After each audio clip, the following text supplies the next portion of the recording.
What's up, guys, and welcome to the VR room. Today we're going to be playing a game called Edge of Nowhere, brought to us by Insomniac Studios. They did things like Ratchet and Clank, they did Sunset Overdrive on the Xbox One most recently. They created Spyro the Dragon, back when it was still good, back before it was Skylanders, you know, when it's the plastic thing on top of the other plastic thing, and then it lights up, and it's fun, and it's toys, and it's stupid. Anyway, this game is going to be a lot more adult than anything they've done so far, except for maybe Resistance on the PS3. The concept of the game is inspired by H.P. Lovecraft. I don't know if they go into the detail, but I do know that they have creatures with the little tentacles that come out of the face. This is the universal sign for tentacles, by the way. Haven't really gotten into it too much, so let's get into it.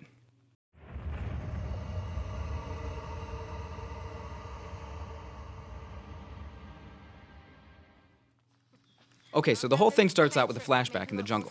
You watch your fiancée Ava walk into the distance while you get attacked by Bagheera from the Jungle Book. Turns out it was just a nightmare, and you wake up as the disembodied head of Victor Howard. You're in a plane somewhere over the Antarctic, presumably on the trail of Ava. When your plane crash lands, apparently because your pilot friend forgot how to fly while you were asleep, you're trapped with no escape in the icy terrain of the Antarctic. All around you are a whole bunch of terrifying creatures, like these wet needle sacks that look like alien mines. This walking plant thing. A lot of upside-down shrimps with weird baby legs at the back. And penguins. Terrifying. Anyway, reality starts to fall apart for Victor and yourself pretty quickly.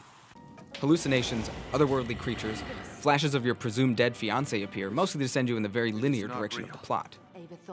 The story really isn't breaking any new ground here, but it doesn't really have to either. Insomniac knows games well enough to know that the experience is sometimes worth more than the story, and the experience is pretty great. Shit. It's a pretty standard affair when it comes to any sort of game you would play, but the VR mechanics make this different. Aiming your headset turns the flashlight in whatever direction you turn. And the same goes for the surprisingly accurate target reticle. And this shotgun has more range than any shotgun ever. God damn it.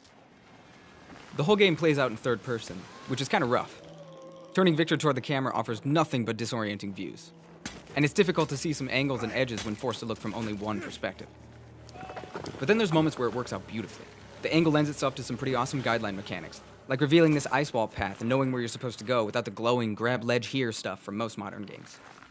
It also works really well with the shock moments. It's hard to find any modern game with this many effective visual moments. And in the VR space, it's almost non-existent. Edge of Nowhere has a lot going for it. Well-integrated VR mechanics, the scale and the feeling of isolation, these giant, creepy tentacle things. Some of the animations are a little bit awkward, and the movement's kind of slow. But the sneaking and shooting mechanics are pretty on point. Edge of Nowhere has a lot of promise for the future of VR, but it's still not quite there. This game on its own is not going to be a system seller. But if you already have the Oculus, it's definitely worth checking out.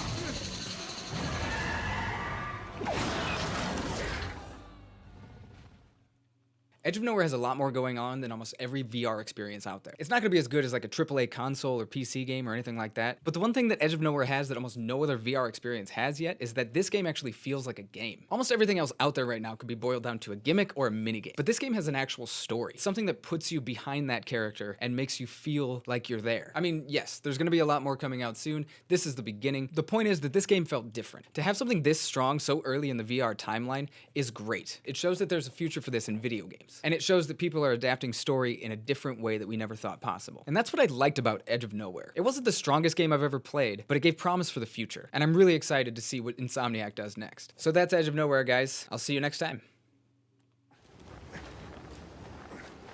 Look, guys, one of you is gonna have to sit on those eggs. You're just standing in one spot anyway. Why don't you just put... They're the worst parents.